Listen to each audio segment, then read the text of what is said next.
episode of Progress, Potential, and Possibilities, discussions with fascinating people designing a better tomorrow for all of us. I'm your host, Ira Pastor.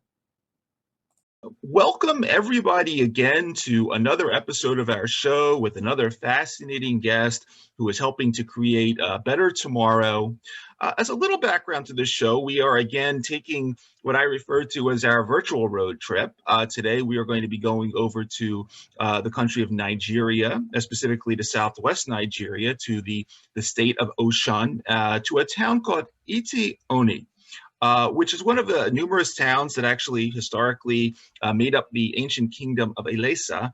And Eti-Oni is the home of one of the oldest known cocoa plantations in Nigeria. And it was from this particular area that cocoa spread to many other communities throughout Nigeria, and the crop over time, over the last century, and a little before, became one of Nigeria's major cash crops and a major sort of income throughout the country well before the discovery of oil in the 1950s. The indigenous people of Eti-Oni are part of the Ijesha clan in the state of Osun. And the town is ruled by a monarch bearing the title of the Oloni of Eti-Oni Land.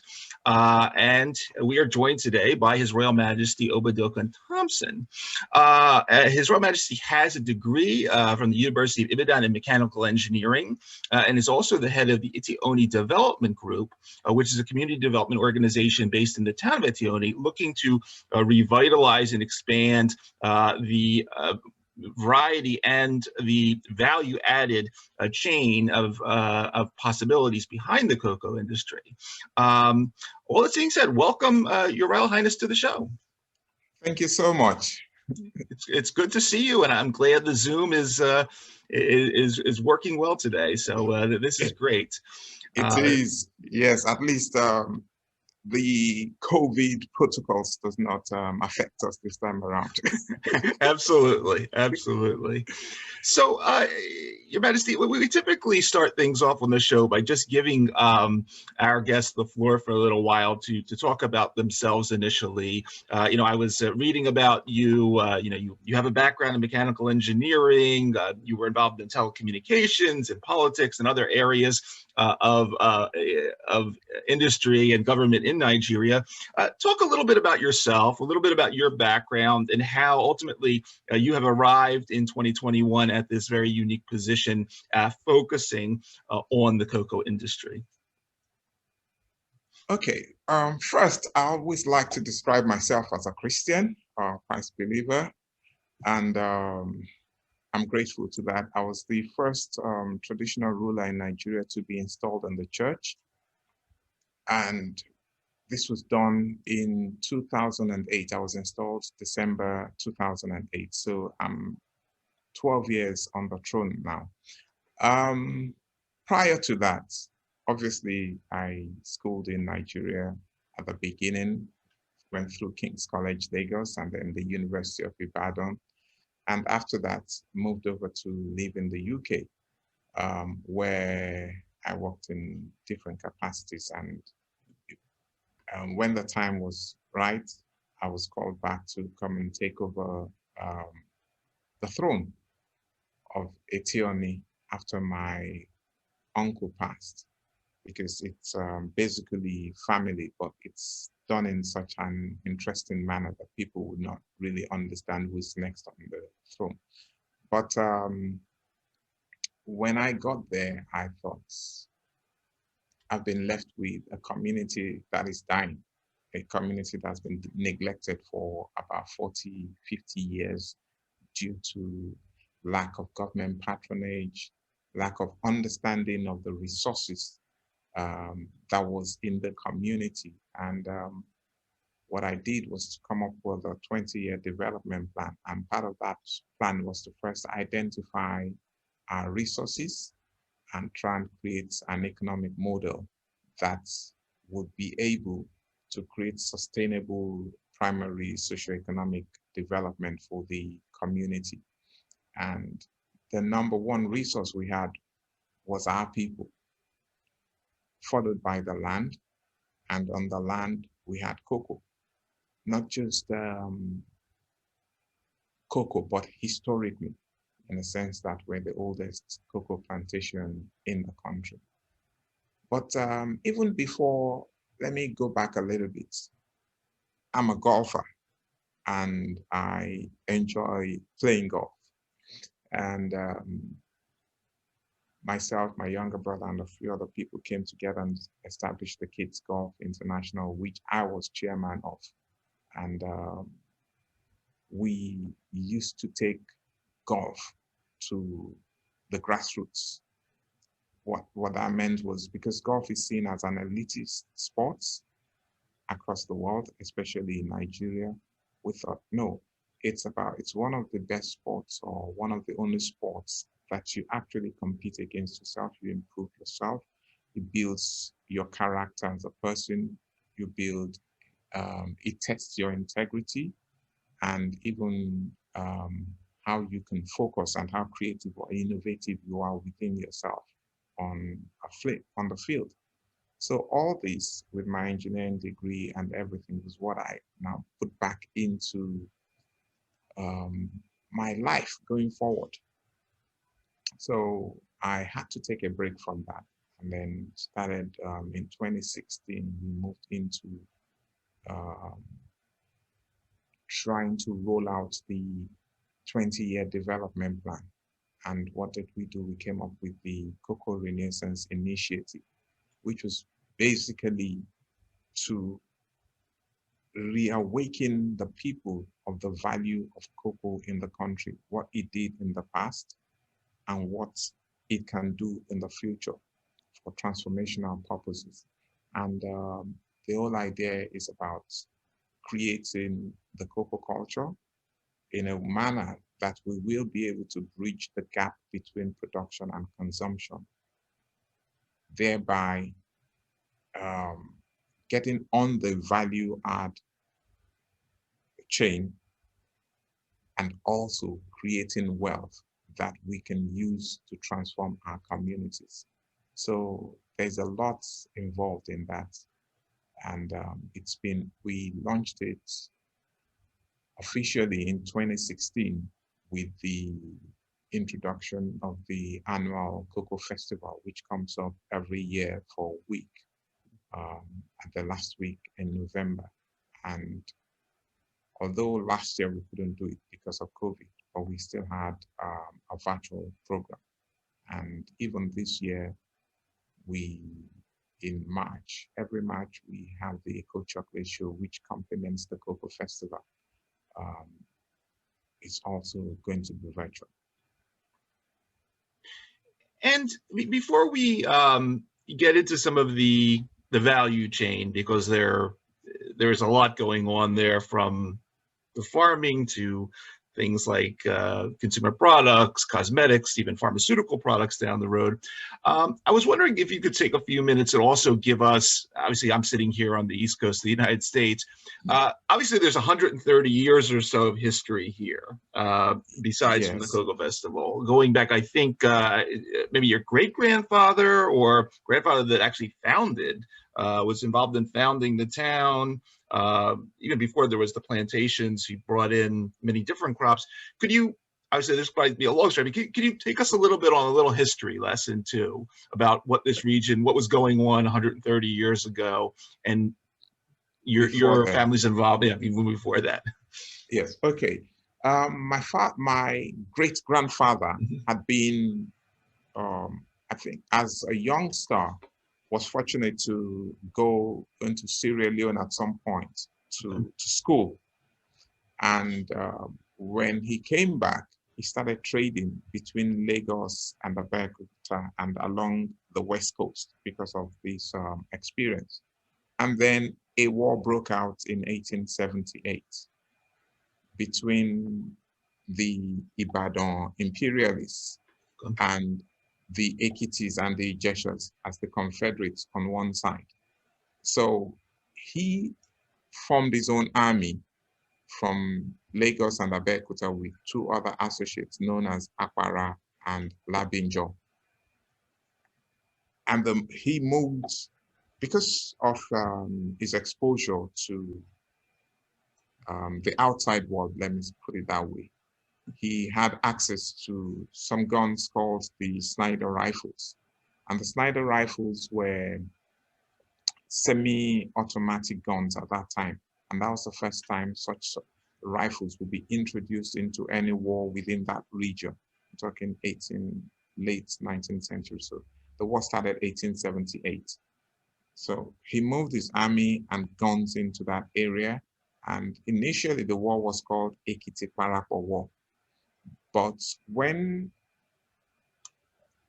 the guns were introduced into the war, the echoing sounds from the hills created some sort of sounds, Kriji, and then the war's name was changed to Kiriji War from that, from the echoing sounds from the hills, from the sounds of the gun barrels.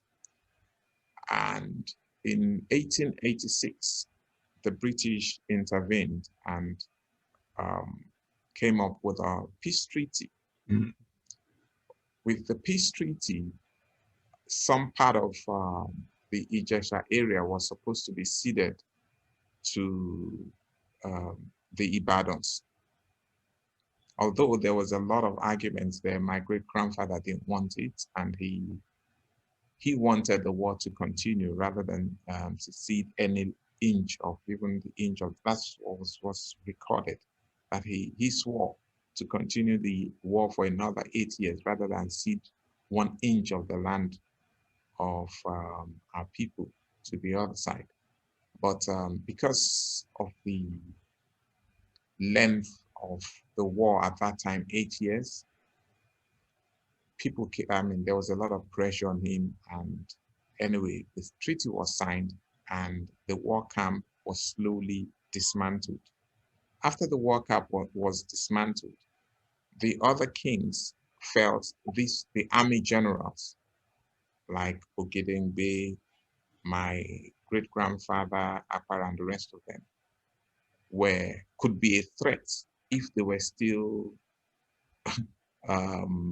should I say, hungry for war or some sort of battle, and they had become restless.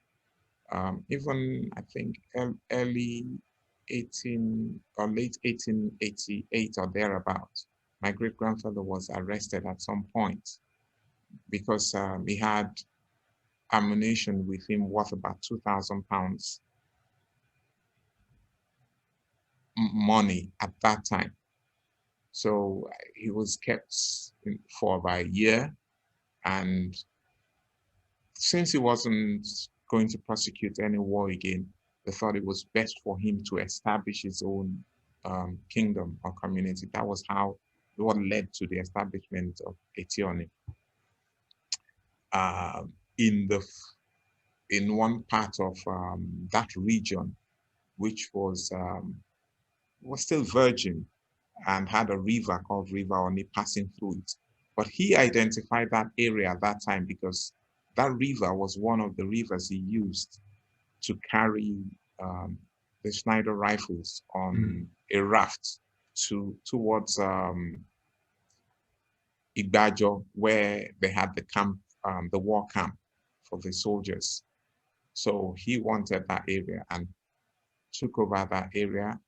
After the war, he now resettled the people, and it was virgin, nothing to do. And he knew, but from experience, exposure, he knew he needed to create some economic activities to be able to rebuild the community. So he introduced rice, cassava, kola nuts, and cocoa, and also some cattle as well.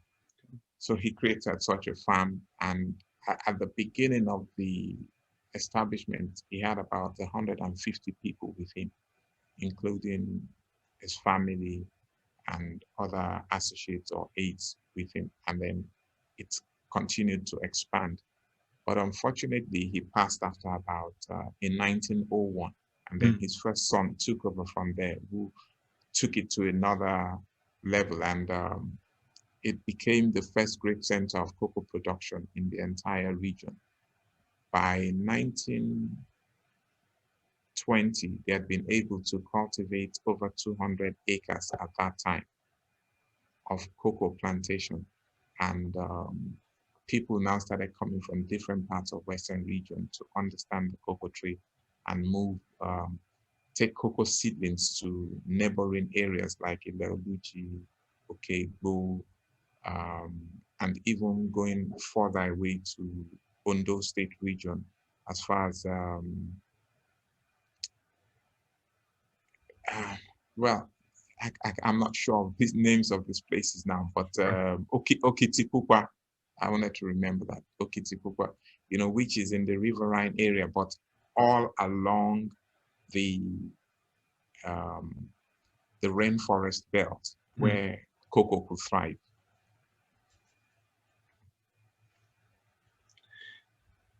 You know, it's a fascinating background story, and it's you know, it lays the basis for everything that you're doing now. And we think, okay, we think cocoa plantations, and you know, I love eating chocolate, and I do realize that where you are and sort of the surrounding is responsible for a substantial amount of all of the cocoa in the world. Talk a little bit, if you would, about this value chain, because obviously there's raw material, which is one thing, but then we can make chocolate, we can isolate cocoa butter and make cosmetics, we can go further and make pharmaceutical products. There's a lot in that value chain. Talk a little bit about your vision there, and then also you developed something called the Farmer Cocoa School. I think I have it written down. Farmers Field School. Right. Sorry. Apologize for that.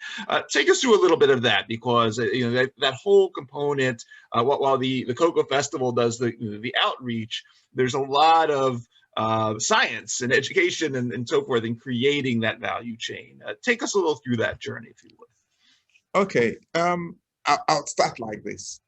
If you picked up a chocolate bar and you asked any child, I mean, in New York, where you are, for instance, and ask them where that came from, they'll probably tell you it's from some factory, you know, or maybe from, you know, off some belt. Yeah. And they probably believe the chocolate is made out of some sort of synthetic product that has been mixed out of some sort of chemical composition and stuff like that, substances mixed together and then to create that. But how would anyone know that majority of these products are actually plant-based? They're from some trees or the other, and a lot goes through them.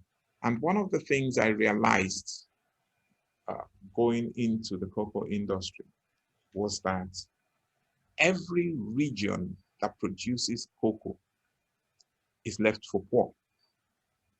More like almost abandoned, devastated. You find the farmers in a very poor state. I always try and define poverty not based on the amount of dollars or pence in a person's pocket, but I always want to define it based on their access to social services or infrastructure, to things like health facilities, education, good sanitation, good living environment or living condition and stuff like that. So majority of these communities have devastated environments in terms of infrastructure and social services. But the consuming or the consumption regions are left for what I would say wealthy, at least in terms of provisions of social services and social infrastructure, which got me thinking that the only way to bridge that gap is to actually create the cocoa culture. And what do I mean by the cocoa culture? That cocoa culture is from the beginning of production to the end. And I mean, to when you consume it, or even after you finish consumption of it.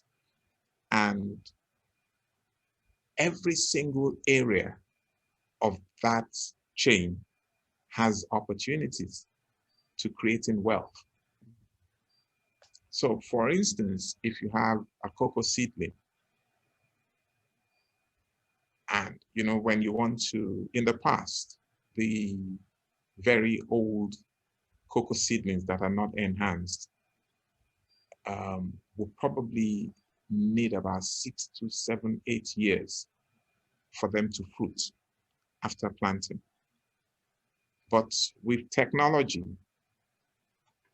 hybrid seedlings were created, high yield seedlings were created, pest resistant seedlings, and with short gestation periods. Within 3 years of planting them, you can start harvesting, and they have more yields per hectare. In some cases, you have in the past, you had about maybe 200 kilograms to maybe 400, 450 kilograms per hectare. But now you can even get as much as 1.5 to 2 tons, which is about 1,500 kilograms to 2,000 or even more tons per hectare, depending on the seedlings you use. But it's a case of give and take, because at times, the more you get per hectare, the less the flavor profile, because it doesn't take, it takes such a short period for it to mature without the entire flavor profiling of what the cocoa should offer maturing. So, but it's ready to be consumed, depending on what you want to use it for. That's why you have the confectionery makers or the mass produced chocolate bars you find on supermarket shelves don't mind using such cocoa products. But when compared with the premium chocolate products, they would rather go for cocoa that is fully matured, that what we call they're from maybe trees that are quite old. At times, even you have the Forastero or the Criollo or whatever. But if they're not necessarily the high yields, and you can get the best quality beans from them, and you'll be able to make very nice, tasty, full flavored chocolates from them. So it really depends on what is being offered here. So when we now look at the beginning of the value chain, I'm talking about opportunities now. There's areas around research, okay, in terms of opportunities. Research, that's even before cocoa production and selling of cocoa raw beans. Then you have, warehousing opportunities. Then you have the logistics before you go into, and then, because with the production, you have the primary processing, which includes fermentation and drying, and then warehousing, logistics. And then the next stage will be the secondary processing, which, although that can be capital intensive in some cases, because from the secondary processing, you can also create industrial products for B2B businesses. These products are mainly cocoa butter, cocoa liquor, and the cocoa cake or cocoa powder. Yeah, it's from there you can now go into either cosmetics, pharmaceuticals, or confectionery. But in At that end as well, you also have those who are artisan chocolate makers making very premium products that a lot of people know as bean to bar or pot to pallet, or whichever description they want to give it that suits their marketing style. They have small artisan equipments that can convert the roasted cocoa beans straight into chocolate with just a bit of cocoa butter or sugar or milk added to it, and other sorts of spices or whatever you want to use to create it, or you want to, or whatever flavor you want to create, and then you add that. So that's at the secondary stage. And then, of course, the tertiary stage has to do with the actual selling of the finished products. So it's either you have the chocolate bars or the bonbons, or you have cocoa buttercream, or you use it for the fillings for pharmaceutical or natural healthy drugs.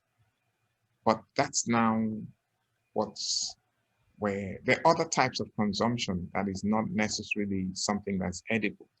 We have education as well that can be created from that. We have tourism, like a cocoa festival, which celebrates the entire cocoa industry as a cultural product. So, and there's also possibility of ecotourism, because when we have the cocoa festival, people come into the rainforest, they go into the forest to see what the cocoa is like. They even go see what it's like to harvest cocoa, how it's fermented and dried and stuff like that. They get a lot of education from it. And then from it, they can also see other things like how we make palm oil from the palm fruits in the local manner, how even the local black soap, ebony soap, which is made out of the cocoa pods, because that's part of the cosmetics, how we make such natural soap, and it's very, very good to the skin. Then you also have the entertainment aspect of it as well, where you can create a lot of things. I remember this movie, the chocolate movie. What's it called? Oh, the Charlie and the Chocolate Factory? Yes, exactly, that one. Yes, you know, that's all part of it. So there's so much one can do with cocoa and chocolate in terms of the value addition sectors you can go into, but there's never any waste. You can only create more, depending on how creative or how innovative the person is. And during the cocoa festival, one of the things we do, is the Farmers Field School. The Farmers Field School is about taking the farmers into the farm to let them understand traditional farming practices and let them also understand how science has been able to also improve on those practices to have better yield. So, for instance, let me give you a very simple idea. Yeah. When the farmers see their trees have so many branches and it creates an umbrella for them, you know, when they're working on the farm, the area is cool, it shades them from the sun. But what that does is it helps invite more pests, because it's now cool and it's now a good environment for pests to breed on. And that's part of what destroys the cocoa pods. But on the other hand, they don't also want to cut those branches because they feel they're going to lose their cocoa yield. Meanwhile, in actual fact, if they cut those branches and they have the sunlight coming in, two things it would do. One, it would help them eliminate the pests, the insects that would destroy the pods. And at the same time, cocoa trees love the sunlight when they mature and end up yielding better results from the sunlight. So, but they can understand it. So these are the sort of little things that we try and show them through demonstration farms to see and let them understand what is important in these things. And then there's also the Farmers Business School. One of the challenges and the main problem of a cocoa farmer is that of income. They earn income only twice a year. Okay. When they harvest around October, November, that's the main harvest. And when they do the light crop harvest in between March and April, that's when, so the rest of the months they're broke. So the Farmers Business School teaches them about commerce. It teaches them about taking cocoa not as a vocation, which most people do, but about teaching them that it is a business that must be treated with primary economic principles. And they, how to be thrifty, how to know how to manage their money and their funds so that all through the year, they would not lack anything and then be struggling to survive. So these are all the areas that we try to cover with the Cocoa Festival. And then we also have the Eco Chocolate Show. Okay. After celebrating the farmers and creating understanding at this production regions, what do we do next? Eko is actually the traditional name for Lagos. Lagos is one of the biggest cities and most cosmopolitan cities in Africa, with a population going close to about 20 million 20 million people, which makes it the natural place or hub for cocoa and chocolate trade in the whole of Africa. Now, with the establishment of the Africa Continental Free Trade Area, cocoa trade or trade generally in Africa is going to be further enhanced, and different clients, different traders are now going to be able to communicate better with one another, because all the barriers about trading with one another is being pulled down slowly. So that was why we came up with Eco Chocolate Show, because if we need to bridge that gap between production and consumption, it has to be done locally as well. And the Eco Chocolate Show showcases not just chocolate producers from Nigeria, but from across Africa and other parts of the world. And it is to further let people know that chocolate is produced in Nigeria, it's produced in Africa by Africans. Even though at the moment it's artisan chocolate, it's a little bit expensive, but it's a good start for people to know that it can be done. It is not rocket science, or neither is it magic, but it can be done. It's being done. And all we need is that awareness to create it and to also appreciate it. And in October, we also have the annual Royal Cocoa Festival dinner in London every October. The cocoa year starts 1st of October. So we usually do have the event on the Thursday after that 1st of October. The whole idea between it is to continue to further entrench the need for developing cultural exchanges opportunities for friendships and partnerships, and that can bridge that gap between production and consumption. So we are also looking at even creating more events and discussion with St. Lucia on how Cocoa Festival can also be established in St. Lucia, so that every producing region can understand the culture around cocoa in a more interesting manner, and looking at it from tourism. Because if you look at it really, most festivals that are now good tourism products actually evolved from food, one food or the other, whether it's the food festival, the wine festival, beer festival, stuff like that across the world. So it's creating that understanding, and at the same time creating the awareness. Absolutely.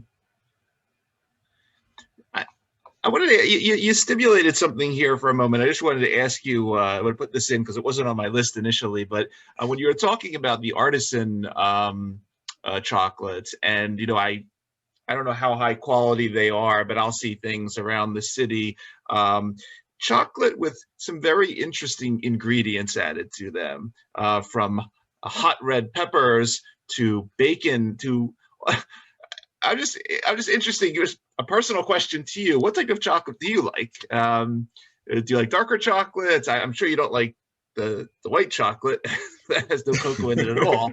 But what do you think about some of these interesting ingredients? Is that very is it traditional in the sense to mix other foods with cocoa in Nigeria, or are these just some unique artisan folks that are thinking, hey, what can I put in here if it makes sense? Interestingly, chocolate started not as a sweet product. Okay. Yeah, it started more like a very, very sour, very bitter product that was used for initiation processes. And then, but it's very high in antioxidants and can address a lot of health issues. Yep. But over time, it was turned into a sweet product with introduction of chocolate, sugar, and then introduction of milk. Yeah. And of course, with a sweet tooth, everyone wants to have a bite of it. But as time went on, people now started trying things out, because traditionally we have cola nut, for instance. It's quite bitter. We use it, and then there's one called bitter cola. It helps clear your throat when you eat it and stuff like that. And with cocoa, people were able to create other products that made it, that brought out some kind of flavors, not necessarily sweet, but more of being savory. And let's still create these chocolate snacks that are not sweet in nature, but are savory, because they tend to be more healthy, because people are getting more interested in, apart from the ethical aspect of it, they're also thinking about the health aspects, the health advantages of the products they consume. So that's where that came about. I love my dark chocolate. I find it difficult now. Me too. Taking, exactly. I find it difficult eating the normal sweets, milk, chocolate. I don't really like white chocolate to say, because white chocolate is just milk and cocoa butter. It's horrible. Yeah, it really is. I don't know. People like them, but I'm not really into white chocolate. But dark chocolate, yes. And you have them with chili, you have some with cinnamon, and all sorts of things. Even in Nigeria, some people, some brands have created it with even hibiscus flower juice, the juice from hibiscus. Yeah, and even we have some sort of local apples. People are using different types of fruits or different types of spices to create different sort of products. Not necessarily what we would call chocolate, but I'll call them cocoa or chocolate products. And there's different types that are being created in Ghana, in Nigeria, in Uganda or Ivory Coast, and even in Cameroon. And in the Caribbean, they've done a whole lot of with it differently from even Africa. So we're just beginning to scratch the surface of what cocoa and chocolate offers. Just like the wine industry, when with the white wine, the sweet, medium, dry, red, rosé, and stuff like that. So the wine industry has advanced tremendously, and the chocolate industry, especially premium chocolate industry, has only just begun over the last 15, 20 years. And that's why there's a lot going on within the artisan chocolate manufacturing sector. Looking out a little bit, obviously, my background, I sort of grew up in the pharmaceutical industry, and I'm well aware of the very interesting, say, heart benefits of cocoa and certain compounds. Interestingly enough, I used to work near Rutgers University in New Jersey, which had a relationship with the University of Ibadan to study. Okay. It wasn't cocoa, but it was plant-based substances from Nigeria with health benefits. Obviously, you're very focused on cocoa now, but looking out and thinking, as you were mentioning, you have the cola nut, you have cassava, which is being used, I think, by the Toyota company now to make plastics for their car. There's so many interesting uses of plants, and my understanding is you throw a seed in Nigeria, something will grow from it. Talk about sort of some of the future vision for what's next after cocoa. Obviously, cocoa is the most important, but other ideas you might be running over in the strategic meetings at the Eti-Oni Development Group. Okay, I can share one because we put that in the public. One of it is vanilla. Vanilla grows in basically similar temperate region as cocoa or coffee. And a friend of mine, Chantal Cody, who started the raw cocoa chocolates in the UK, gave me a piece of the vanilla orchids, which I brought into Nigeria and handed over to the Cocoa Research Institute in Nigeria. And this has been over a year now. We've been working together on how to propagate it so that we can, they can learn and teach other people how to propagate it, how to turn it into a product that will become commercially viable. So that's there.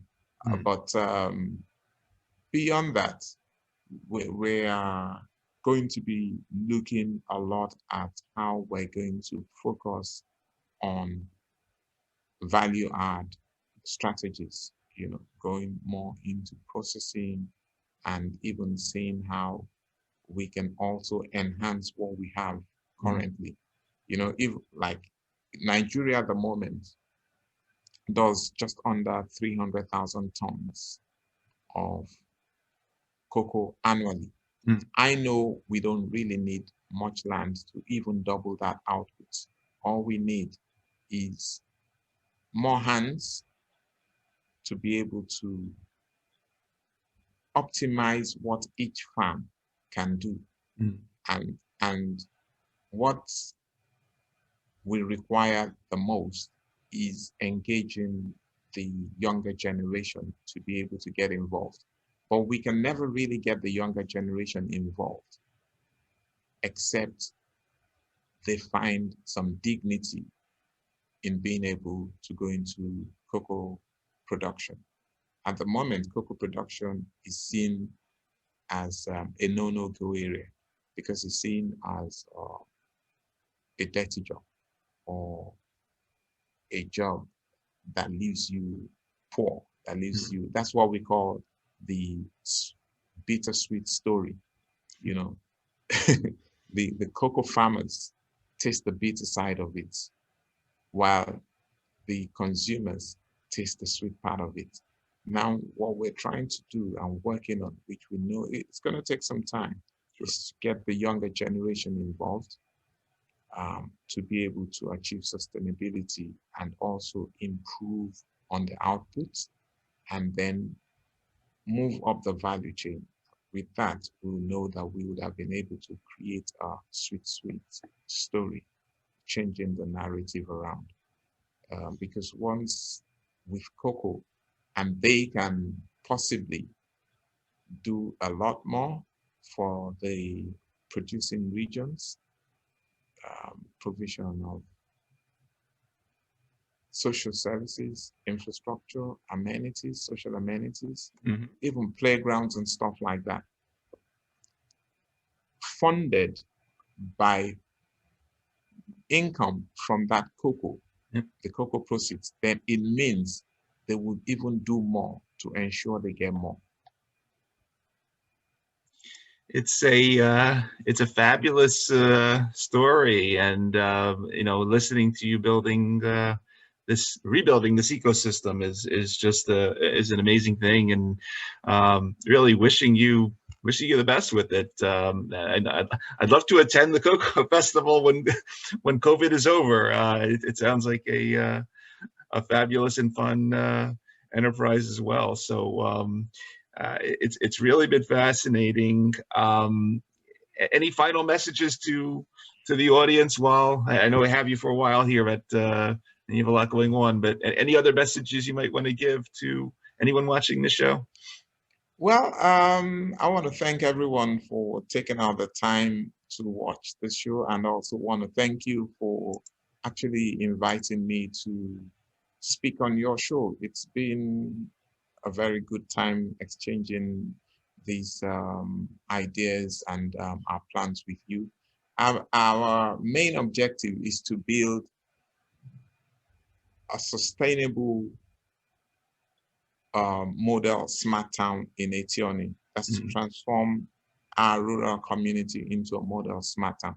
And what I mean by a model smart town, because it's a rural community, is to create a urban society that still retains the integrity of the environment of its rural nature, but has the services and amenities that you can find within any urban society. We're open to partnerships, we're open to ideas, we're open to different kinds of exchanges. So please, I mean, anyone who wants to find out more, we're available for any kind of discussions. We are going to continue to do whatever we need to do to ensure this is fully established. Our next event is coming up between the 27th and the 28th of March, which is the Eco Chocolate Show. It's virtual again, and we can have people from all over the world, any part of the world, view it. It's always free. What we're working on is to create that awareness, create that understanding, and let people know what cocoa is about, what chocolate is about, where it comes from, and what we can do together to achieve the good for all for shared value purposes. Thank you. Outstanding message, really outstanding. For everybody that's going to be listening to this particular episode or watching on the YouTube channel, you've been listening to His Royal Majesty Oba Dokun Thompson, the Oloni, or traditional ruler of Eti-Oni Land, head of the Eti-Oni Development Group. Your Majesty, it's been a pleasure talking with you, listening to these stories, and as I said, wishing you the best with it. And we'd like to say thank you for in what you're doing, creating a better tomorrow, because it is so important, everything you're doing for the land, for the people. And I just want to really, once again, thank you for your time and thank you for doing what you do. Thank you so much.